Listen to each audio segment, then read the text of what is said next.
ICT virtual classroom Dehradun में आप सभी का स्वागत करती हूँ। मेरा नाम समता है और बच्चों क्लास 11th में हम लोगों का चैप्टर जो चल रहा था एनिमल किंगडम कंप्लीट हो चुका है।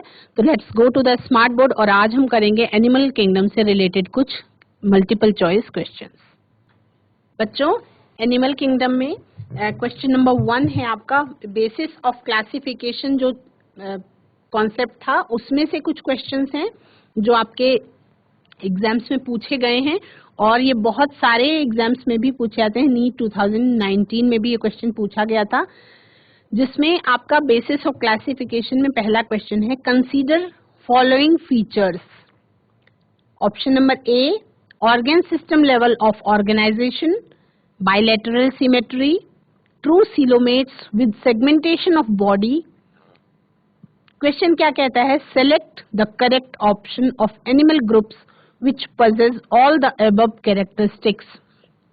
अब जब ये चैप्टर आप इन चैप्टर के जो मल्टीपल चॉइस क्वेश्चंस कर रहे हैं बच्चों, आपको कुछ चीजें क्लियर होना जरूरी है। एक तो क्या आपको पता है कि जो विकास के बढ़ते हुए क्रम में जो भी कैरेक्टरिस्टिक फीचर्स आए है ना, वो जैसे डेवलप होते होते थोड़ा सा शार्प कैरेक्टरिस्टिक फीचर्स आते जाते हैं।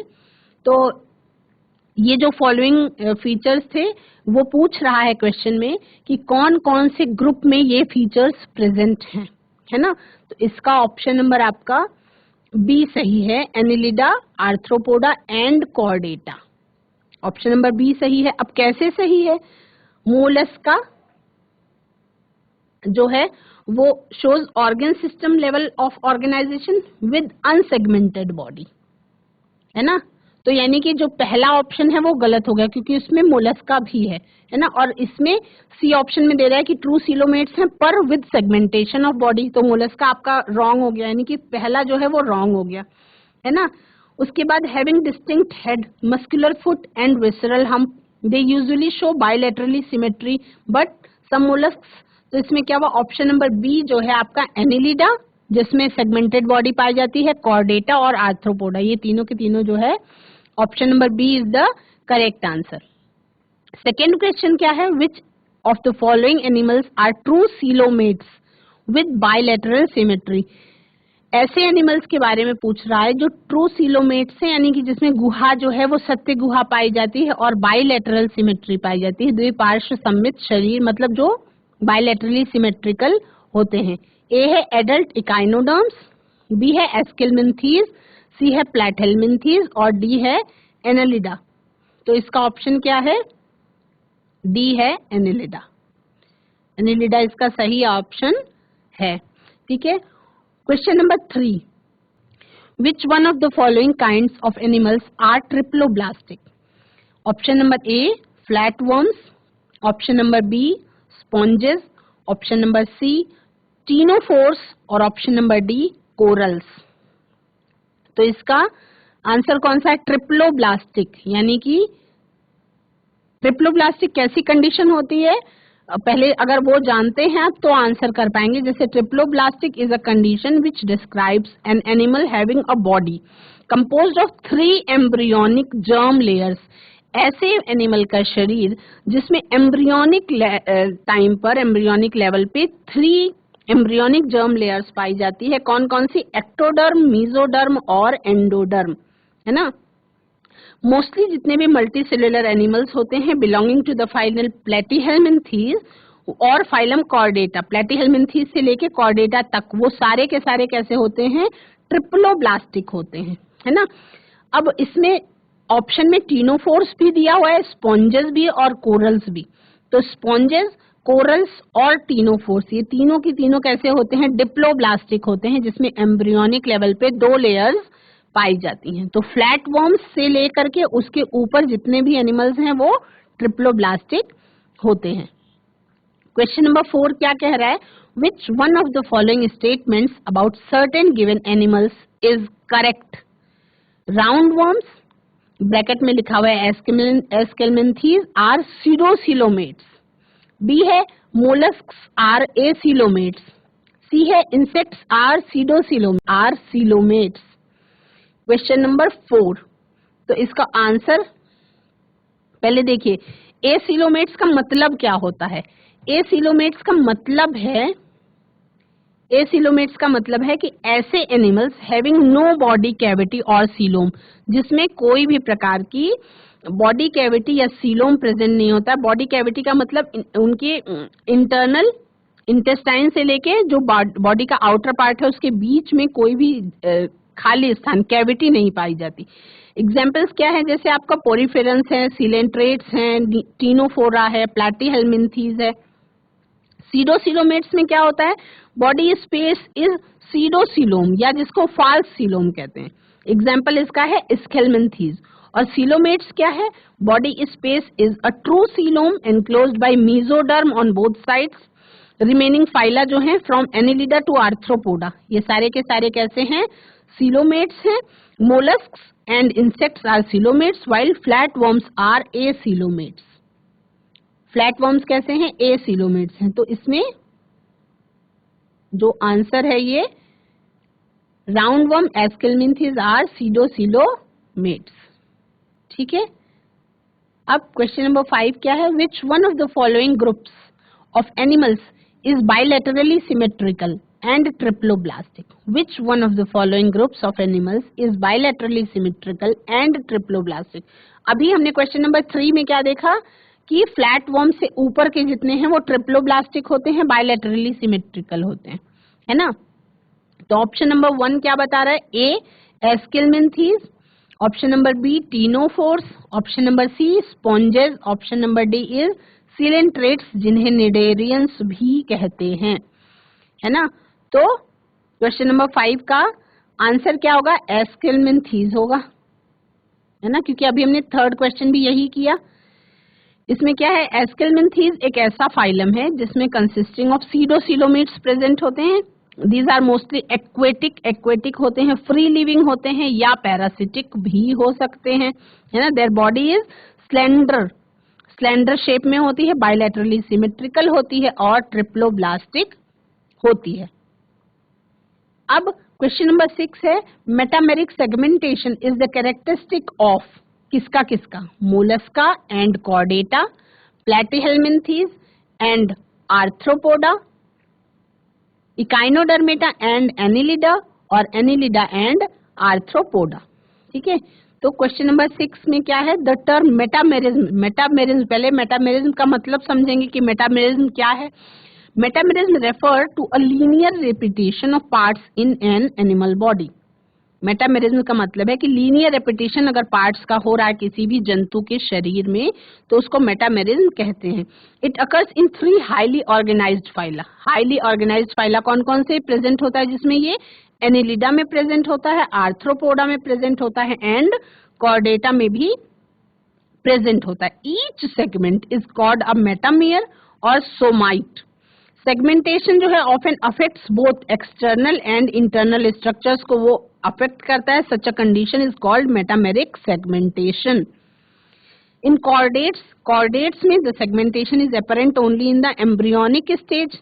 कॉर्डेट्स में ये सेगमेंटेशन केवल एम्ब्रियोनिक स्टेज में होती है, लेकिन जब एडल्ट कॉर्डेट्स की बात आती है तो segmentation is visible in the only internal structures जैसे कि vertebrate, ribs, nerves, blood vessels. तो आंसर नंबर इसका जो है डी ऑप्शन जो है वो इसका सही है। ठीक है। क्वेश्चन नंबर 7 क्या कहता है? The animals with bilateral symmetry in young stage and radial pentamerous symmetry in the adult stage belong to the phylum. Option number A Annelida, option number B Mollusca, option number D C Cnidaria और option number D Echinodermata, है ना? Animals with bilateral symmetry in young stage, जिसमें young stage में bilateral symmetry होती है और जब आप एडल्ट स्टेज में वो फाइलम के जंतु पहुंचते हैं तो रेडियल पेंटामेरस सिमेट्री उसमें हो जाती है ना? तो इसका है ऑप्शन नंबर आपका करेक्ट डी। इकाइनोडर्मेटा में ऐसा होता है।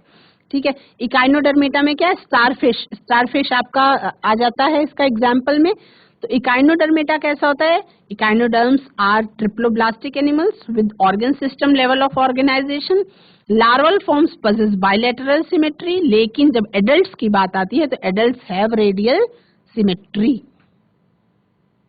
क्वेश्चन नंबर 8 क्या है? Which of the following animals have scattered cells with cell tissue grade organization? कौन सा ऐसा जंतु है जिसमें स्कैटर्ड सेल्स हैं, जो सेल और टिश्यू ग्रेड लेवल का ऑर्गेनाइजेशन जिसमें पाया जाता है? Option number A is sponges, option number B is hydra, option number C liver fluke और डी है एस्केरिस. तो इसका answer option number B is the correct answer, hydra. अब कैसे?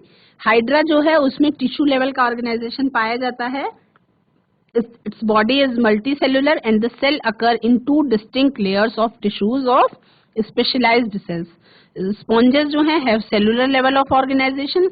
Liver fluke और ascaris में organ system level का organization पाया जाता है. तो स्पॉन्जेस की भी बात हो गई, लिवर फ्लूक एस्केरिस की भी बात हो गई. तो जब scattered cell with cell tissue grade organisation पाया जाता है किसमें? हाइड्रा में. अब जब हम चैप्टर पढ़ रहे थे तो शुरुआत में सबसे पहले हमने सीलोम के बारे में, सिमेट्री के बारे में, इन सब के बारे में अलग अलग जाना था. तो अब क्वेश्चन ये पूछ रहा है कि सीलोम इज फाउंड बिटवीन, यानी कि सीलोम क्या है. बेसिकली स्ट्रेट फॉरवर्ड वो क्वेश्चन पूछ रहा है कि सीलोम कौन सी कैविटी और किन किन चीजों के बीच पाई जाती है. ऑप्शन नंबर ए बताता है body wall and ectoderm, option number B बताता है ectoderm and endoderm, option number C बताता है मीजोडर्म एंड बॉडी वॉल यानी कि एंडोडर्म, और ऑप्शन नंबर डी बताता है मीजोडर्म एंड एक्टोडर्म. तो सीलोम है क्या? Coelom is a fluid filled cavity that forms the main body cavity of vertebrate and most invertebrate animals. It is found between mesoderm and body wall यानी कि endoderm. तो option number C is the correct option. mesoderm और body wall के बीच में जो cavity पाई जाती है fluid filled, उसको क्या कहते हैं? सीलोम या गुहा के नाम से जानते हैं. क्वेश्चन नंबर 10 है besides Annelida and Arthropoda, the metamerism is exhibited by mollusca, Acanthocephali, Cystoda, Chordata. तो 10 का क्या है answer? Answer number D, option number D is the correct answer. हमने 6th नंबर क्वेश्चन में भी यही डिस्कस किया था. Metameric segmentation is the characteristic feature of. 6th question में भी हमने यही डिस्कस किया था और 10th में भी यही क्वेश्चन रिपीट हुआ है. ठीक है, अब हम अलग अलग क्लासिफिकेशन ऑफ एनिमल्स को देखेंगे. क्वेश्चन नंबर 11 है bilaterally symmetrical and acoelomate animals are exemplified by. Option number A is Ctenophora, option number B is Platyhelminthes, option number C is Aschelminthes and option number D is Annelida. Question number 11. अब इसमें क्या पूछे? Bilaterally symmetrical and acoelomate animals, ये दोनों किस किस के example हैं, है ना? टीनोफोरा, प्लेटेलमिंथीज, एस्केलमिंथीज और एनिलिडा. क्वेश्चन नंबर 11 का आंसर क्या है? इसका आंसर है प्लेटीहेलमिंथीज. लेकिन कोई भी क्वेश्चन आप रट करके एग्जाम में नहीं लिख सकते हैं, क्योंकि आप रटेंगे तो there are so many questions. आप थाउजेंड क्वेश्चंस लर्न करते हैं, तब जाके उसमें से 10, 11, 12 क्वेश्चंस आते हैं एग्जाम में. तो आप अगर बच्चों कॉन्सेप्ट नहीं जानते क्वेश्चन के पीछे का, तो आप कंफ्यूज होंगे. तो इसलिए कॉन्सेप्ट का भी पता होना जरूरी होता है. तो क्वेश्चन नंबर 11 क्या कह रहा है कि बायलैटरली सिमेट्रिकल और एसिलोमेट एनिमल्स किसके एग्जाम्पल हैं, है ना? एग्जाम्पल है वो प्लेटीहेलमिंथीज के. तो प्लेटीहेलमिंथीज आर बायलैटरली सिमेट्रिकल. कैसे हैं? Triploblastic and acoelomate animals with organ level of organisation, है ना? उसको जब आप लाइन से लर्न करेंगे, जितने भी फाइलम थे उनके बारे में आप लाइन से लर्न करेंगे तो आपको ये चीज समझ में आएगी. Option number B is the correct answer, Platyhelminthes. ये बायलैटरली सिमेट्रिकल होते हैं इसके जंतु जो होते हैं, और एसिलोमेट एनिमल्स होते हैं, है ना। क्वेश्चन नंबर 12 क्या कहता है, match the following columns and select the correct option. Column 1, column 2, 6 to 15 pairs of gill slits, heterocercal caudal fin, air bladder, poison sting. किसमें पॉइजन स्टिंग प्रेजेंट होती है, ट्राइगोन, साइक्लोस्टोम्स, कॉन्ड्रिक्थीज और, तो इसका अगर match the following columns and select the correct option, अब correct option आपको select करना है। ये है, इस तरीके से क्वेश्चन आ गया तो पहले तो उसको कनेक्ट करेंगे, अच्छी तरह से कनेक्ट करेंगे, उसके बाद उसको हम करेंगे। तो इसका जो ऑप्शन नंबर ए है ये करेक्ट है। अब कैसे, ए के साथ 2, 3, 4 और 1 डिस्कस करें। ए के साथ ऑप्शन नंबर 2 करेक्ट है, बी के साथ ऑप्शन नंबर 3 करेक्ट है, सी के साथ ऑप्शन नंबर 4 करेक्ट है और डी के साथ ऑप्शन नंबर 1 करेक्ट है। ठीक है, ए के साथ 2 करेक्ट है, हेट्रोसर्कल कॉर्डल फिन ये इसके साथ करेक्ट है, एयर ब्लैडर ऑस्टिक थाइस के साथ करेक्ट है और पॉइजनस स्टिंग ट्राइगोन में पाई जाती है ना। तो ये हो गया ए के साथ 2, बी के साथ 3, सी के साथ 4 और डी के साथ 1। ठीक है, आप इसको इस तरह से भी लिख सकते हैं, ऐसे ऐसे ऐसे और फोर्थ 1 का 1।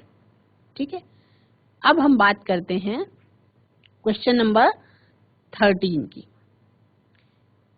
Which of the following statements are true for the phylum Chordata?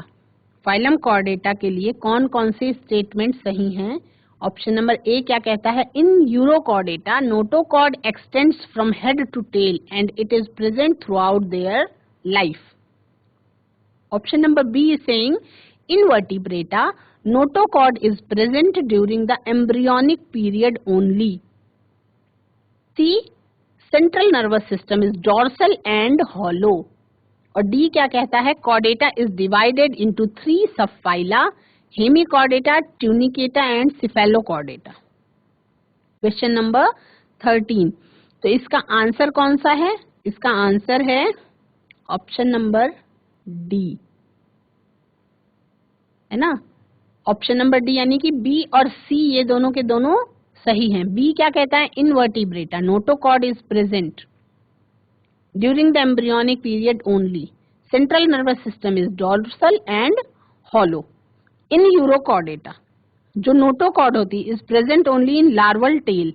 Phylum Chordata divided है 3 सब फाइला में, यूरोकॉर्डेटा या यूरोकॉर्डेटा को आप ट्यूनिकेटा कहते हैं। अब कंफ्यूजन यहाँ पे है, जिस बच्चे को ये नहीं पता कि यूरोकॉर्डेटा को ही ट्यूनिकेटा कहते हैं वो कंफ्यूज होगा। कॉर्डेटा इज डिवाइडेड इनटू 3 सब phyla, Hemichordata, Tunicata and cephalochordata. अब ट्यूनिकेटा को अगर हम ये बोलें यूरोकॉर्डेटा, हेमिकॉर्डेटा, यूरोकॉर्डेटा, सिफेलोकॉर्डेटा, 3 सब फाइला में डिवाइडेड है कॉर्डेटा, है ना। तो ये सही है। Match the following columns and select the correct option. Gregarious, polyphagous pest, adult with radial symmetry and larva with bilateral symmetry, book lungs, बायोइल्यूमिनेसेंस।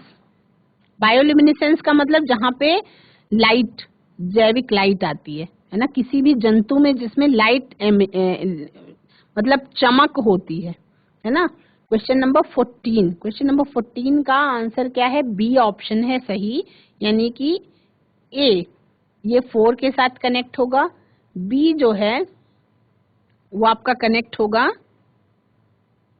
3rd के साथ, सी कनेक्ट होगा आपका बुक लंग्स जो है वो आपका कनेक्ट होगा। ठीक है, इसका हम कहाँ लगाएं, रुक जाइए।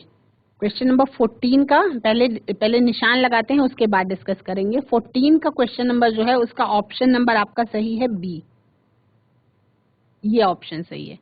तो column A gregarious polyphagous paste ये आपका लोकस्टा में है। ठीक है, फिर आपका adult with radial symmetry and larval with bilateral symmetry. ठीक, सी ऑप्शन का आपका है स्कॉर्पियन। और डी ऑप्शन है आपका टीनोप्लाना, जिसमें बायोल्यूमिनेसेंस प्रेजेंट होती है, पाई जाती है। ठीक है, क्वेश्चन नंबर 15 क्या कहता है? Match the following organisms with respective characteristics. क्या क्या? पाइला, पाइला ग्लोबोसा जिसको हम कहते हैं घोंघा, flame cells, Bombyx, comb plates, Pleurobrachia और रेड्यूला, और टीनिया मेलपिगियन टिब्यूल्स। अब इसमें ऑप्शन हमेशा कठिन, आपको इस तरीके के क्वेश्चन ज्यादा कठिन लगते हैं जिसमें आपको करेक्ट ऑप्शन ढूंढना होता है, मैचिंग वाला, क्योंकि वो कूट दे देते हैं, कूट कोड दे देते हैं जिससे आपको उसको करेक्ट करना होता है। तो पहले जो 15 नंबर क्वेश्चन है उसका पहले सही क्या है उस पर हम निशान लगा लेंगे। ऑप्शन नंबर सी करेक्ट है। कैसे करेक्ट है? ऐसे, सी में है बॉम्बिक्स जो है उसमें मेलपिगियन ट्यूब्यूल्स प्रेजेंट होती हैं। ठीक है, प्लूरोब्रैकिया जो है उसमें कॉम्ब प्लेट्स पाई जाती हैं, और टीनिया जो है उसमें फ्लेम सेल्स प्रेजेंट होती हैं। तो option number C is the correct option. Match the following genera with their respective phylum. Question number 16, question number 16 का करेक्ट ऑप्शन कौन सा है? बी है ना। क्वेश्चन नंबर 17 क्या कहता है? Which of the following animals does not undergo Metamorphosis. Metamorphosis कौन सा ऐसा जंतु है जिसमें नहीं होती है? अर्थवर्म में, मोथ में, ट्यूनिकेट में, या स्टारफिश में? अब मेटामॉर्फोसिस आपने पढ़नी शुरू की है, 8th क्लास में ही पढ़नी शुरू कर दी थी और 12th में इस पे क्वेश्चन आ रहा है। तो आप ये सोचो कॉन्सेप्ट छोटे से बड़ा होता, छोटे से शुरुआत करी जाती है पढ़ाने की और एकदम डीप में जाके उसको क्वेश्चन यहाँ पे पूछा है कि कायांतरण कौन से जंतु में नहीं पाया जाता है। क्वेश्चन पूछ रहा है कायांतरण का जो प्रक्रिया है वो कौन से जंतु में नहीं पाई जाती है। Option number A earthworm, option number B है ट्यूनिकेट, ऑप्शन नंबर सी है मोथ, और ऑप्शन नंबर डी है स्टारफिश।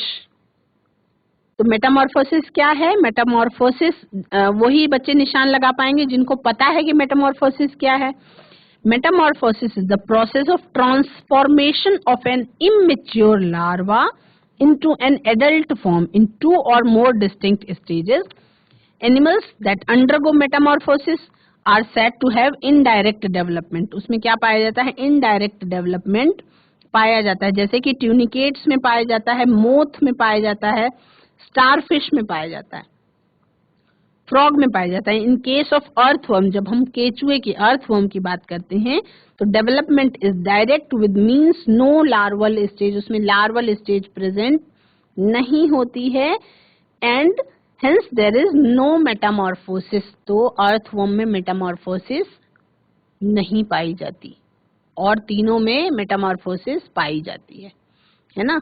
फ्रॉग में भी मेटामॉर्फोसिस पाई जाती है। आपने क्लास 8th में जब फ्रॉग का लाइफ साइकिल पढ़ा था तब भी आपने ये चीज पढ़ी थी। और क्वेश्चन आया आपका नीट में, तो सोचिए कि किसी भी चीज को आप स्टार्टिंग से बेस, अगर आपका फर्स्ट स्टेज क्लियर है तो डीप जाके क्वेश्चंस उसी पर बनते हैं। क्वेश्चन नंबर 18 क्या कहता है? Identify the vertebrate group of animals characterised by crop and gizzard in its digestive system. Amphibia, B option Reptilia, C option Aves, और D option Osteichthyes. Question number 18, तो जिसमें आपका जब हम बात कर रहे हैं कि कैरेक्टराइज्ड क्या है, क्रॉप और gizzard in its digestive system, है ना।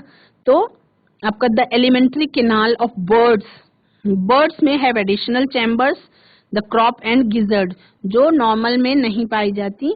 Crop stores and softens the food, और गिजर्ड क्या करता है? Gizzard help in crushing and churning the food.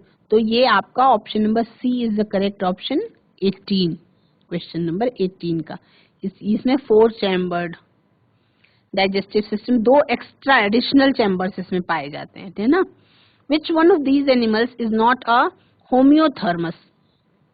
Question number 19, Macropus, Chelone, Camelus और Psittacula. Question number 19, question number 19 का option क्या है आपका? ऑप्शन नंबर बी करेक्ट है ना? ये करेक्ट आंसर है। अब देखिए होम्योथर्मस का मतलब क्या होता है? होम्योथर्मस ऐसे एनिमल्स होते हैं जो अपनी बॉडी टेम्परेचर को कांस्टेंट रख सकते हैं, कांस्टेंट मेंटेन रख सकते हैं irrespective of surrounding temperature by metabolic activity. अपनी मेटाबॉलिक एक्टिविटी के द्वारा अपने बॉडी टेम्परेचर को वो कांस्टेंट रख सकते हैं। अब एग्जाम्पल इसके क्या है? बर्ड्स और मैमल्स, है ना, ये दोनों जो हैं ये अपने बॉडी टेम्परेचर को मेंटेन रख सकते हैं। अब जिसमें जो आपका ये लिखा हुआ है किलोन, ये क्या है? ये turtle belongs to class Reptilia and is poikilothermous और कोल्ड ब्लडेड। अब क्वेश्चन क्या पूछा था इसने कि नॉट अ होम्योथर्म, होम्योथर्म नहीं है, तो ये जो है किलोन, इसका दूसरा नाम है टर्टल, है ना, ये साइंटिफिक नेम है टर्टल। तो जो भी जंतु हैं उनके साइंटिफिक नेम भी लर्न करना है। अब इसमें साइंटिफिक नेम पूछा गया, तो टर्टल जो है वो पोइकिलोथर्मस है, यानी कि कोल्ड ब्लडेड एनिमल है। तो इसका ऑप्शन नंबर बी जो है वो करेक्ट है। These animals is not a homeotherm, यानी कि अगर यहाँ पे लिखा होता कि एनिमल विच इज पोइकिलोथर्म तो आप इस पर सही का निशान लगाते, या पूछ रहा होम्योथर्म नहीं है तो भी आप इस पर सही का निशान लगाएंगे टर्टल को। ठीक है, क्वेश्चन नंबर 20 क्या है? Important characteristics that hemichordates share with chordates is, कौन सा कैरेक्टरिस्टिक फीचर है? Ventral tubular nerve cord, pharynx with gill slits, C option है फेरिंग्स विदाउट गिल स्लिट्स, और डी ऑप्शन है एब्सेंस ऑफ नोटोकॉर्ड। तो question number 20 का option number B correct है, pharynx with gill slits, pharynx with gill slits. ठीक, कैसे? एक आपका हेमिकॉर्डेट्स का और कॉर्डेट्स का एक इंपॉर्टेंट कैरेक्टरिस्टिक फीचर है presence of pharyngeal gill slits. Pharyngeal gill slits का मतलब गिल स्लिट्स जो फेरिंग्स में प्रेजेंट हैं। तो गिल स्लिट्स क्या हैं? Are dorsal in position in hemichordates whereas they are lateral in chordates. Question number 21, which among these is the correct combination of aquatic mammals? aquatic mammals कौन कौन से हैं? Correct combination पूछ रहा है, तो ये आपको करना इजी है। ऑप्शन नंबर ए क्या है? Dolphins, seals, trygon. Option number B क्या है? Whales, dolphins, seals.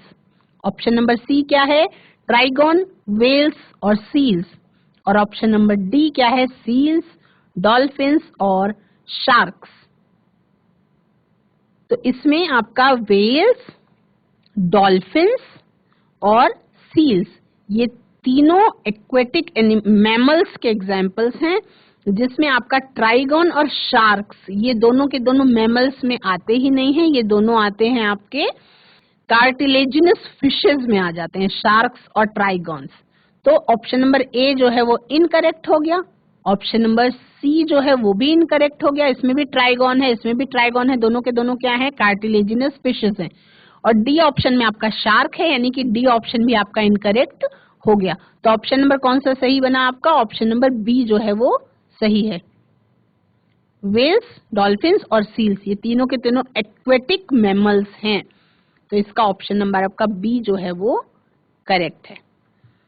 बच्चों, आज की क्लास में एनिमल किंगडम से जुड़े हुए कुछ क्वेश्चंस आपने किए मल्टीपल चॉइस। अगले कुछ सेशंस में हम कुछ और क्वेश्चंस कर लेंगे, और आई होप कि आपको समझ में आया होगा। बच्चों, क्या है कि आपको इस चैप्टर में कुछ थोड़े पार्ट्स आपको लर्न भी करने पड़ेंगे, और जो भी कोई भी टर्म्स आपके क्लियर होने चाहिए कि सीलोमेट, एसीलोमेट, सीडोसीलोमेट क्या है, मेटामॉर्फोसिस क्या है, सिमेट्री क्या है। ये चीजें अगर आप समझते हैं तो आप क्वेश्चंस को अच्छी तरह से अटेम्प्ट कर पाएंगे और इजीली आपके क्वेश्चंस आप कर पाएंगे। That's all for today. Have a nice day, take care.